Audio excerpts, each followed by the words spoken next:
জেলা ক্রীড়া সংস্থার পরিচালনায় রায়গঞ্জ স্টেডিয়ামে চলা আন্তঃক্লাব ক্রিকেট লিগের প্রথম ডিভিশনের ফাইনালে পৌঁছে গেল অভিযান। মঙ্গলবার রায়গঞ্জ স্টেডিয়ামে প্রথম ডিভিশনের দ্বিতীয় সেমিফাইনালে মুখোমুখি হয় অভিযান এবং অরবিন্দ স্পোর্টিং ক্লাব।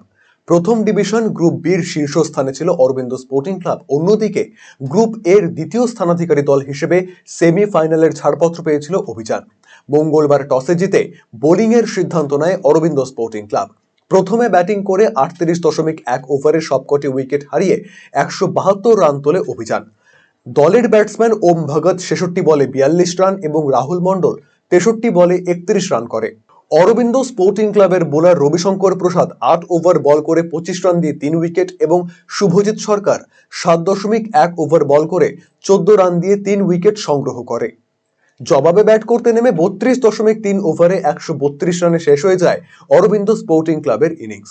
দেবাশিস সাহা 50 বলে 23 রান এবং শিব সাহা 24 বলে 20 রান করে। অভিযানের বোলার দেবাশিস চন্দ্র 8 ওভার বল করে 26 রান দিয়ে 4 উইকেট এবং অর্ণব মণ্ডল 5.3 ওভার বল করে 35 রান দিয়ে 3 উইকেট তুলে নেয়। 42 রানে অরবিন্দ স্পোর্টিং ক্লাবকে সেমিফাইনালে হারিয়ে ফাইনালের ছাড়পত্র পায় অভিযান। ম্যান অফ দ্য ম্যাচের শিরোপা পায় অভিযানের দেবাশিস চন্দ্র।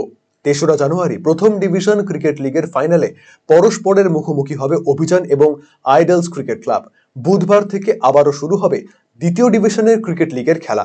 বুধবার দ্বিতীয় ডিভিশনের দুটি খেলা অনুষ্ঠিত হবে। প্রথম খেলায় মুখোমুখি হবে দ্বিতীয় ডিভিশন গ্রুপ এর দুই দল, দিনাজপুর ইয়াং স্পোর্টিং ক্লাব এবং রায়গঞ্জ একর্ড, এবং দ্বিতীয় খেলায় পরস্পরের বিরুদ্ধে মাঠে নামবে গ্রুপ এর দুই দল, চেলসি ক্রিকেট ক্লাব এবং ঐক্য সম্মেলনী।